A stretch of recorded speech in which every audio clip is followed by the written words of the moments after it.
সবুজে ঘেরা ছোট্ট এক গ্রাম, নাম তার শালবন। চারদিকে ধানক্ষেত, মাঝখান দিয়ে বয়ে গেছে সরু এক নদী।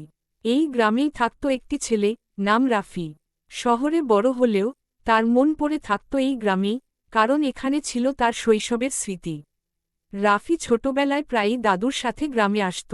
দাদু তাকে নিয়ে যেত মাঠে, নদীর ধারে, আর গল্প শোনাত পুরনো দিনের। কিন্তু দাদু মারা যাওয়ার পর রাফির গ্রামে আসা অনেক কমে যায়। শহরের ব্যস্ততা, পড়াশোনা, সবকিছু তাকে ব্যস্ত করে তোলে। একদিন হঠাৎ করেই রাফির মনে হল, অনেকদিন গ্রামে যাওয়া হয়নি। সে ঠিক করল, এবার কিছুদিন গ্রামে গিয়ে থাকবে। মায়ের কাছ থেকে অনুমতি নিয়ে এক সকালে সে রওনা দিল শালবনের পথে। গ্রামে পৌঁছাতেই তার মনটা যেন ভরে উঠল। সেই চেনা বাতাস, পাখির ডাক, আর সবুজের সমারোহ, সব কিছুই যেন তাকে নতুন করে জীবিত করে তুলল। সে হাঁটতে হাঁটতে চলে গেল সেই পুরনো নদীর ধারে, যেখানে ছোটবেলায় সে দাদুর সাথে মাছ ধরত। নদীর পাশে বসে থাকতে থাকতে তার চোখে জল এসে গেল। দাদুর কথা খুব মনে পড়ছিল। ঠিক তখনই তার পাশে এসে দাঁড়ালো এক ছেলে, নাম সুমন। সুমন গ্রামেরই ছেলে। সে রাফিকে চিনতে পারেনি, কিন্তু কথা বলতে শুরু করল। তুমি কি নতুন এসেছ? সুমন জিজ্ঞেস করল।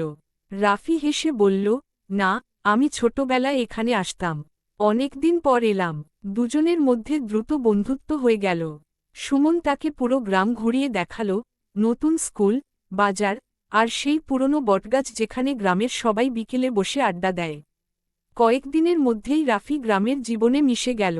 সেই সুমনের সাথে মাঠে খেলত, গরু চড়াতে যেত, আর নদীতে সাঁতার কাটত। শহরের জীবন থেকে একেবারে আলাদা এই সরল জীবন তাকে গভীরভাবে ছুঁয়ে গেল।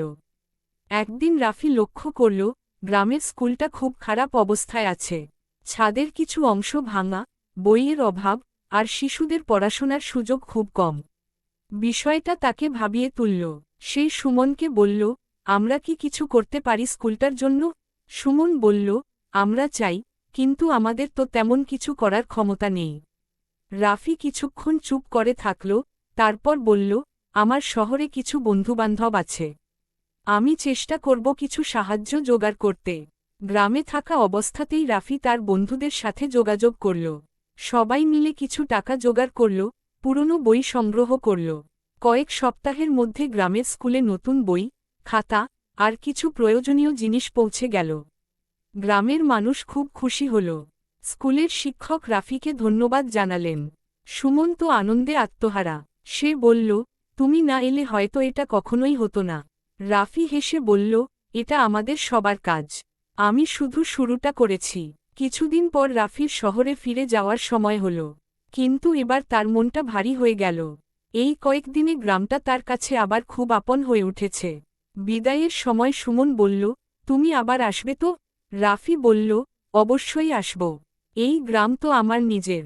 শহরে ফিরে গিয়ে রাফি শুধু নিজের জীবনে ব্যস্ত থাকল না। সেই নিয়মিত গ্রামের খোঁজখবর নিত, স্কুলের জন্য আরও সাহায্য পাঠাত। ধীরে ধীরে সেই ছোট্ট স্কুলটা ভালো অবস্থায় চলে এল। রাফি বুঝতে পারল, গ্রামের প্রতি ভালোবাসা শুধু স্মৃতিতে নয়, কাজে দেখাতে হয়। আর সেই ভালোবাসাই তাকে নতুন করে জীবনকে বুঝতে শিখিয়েছে।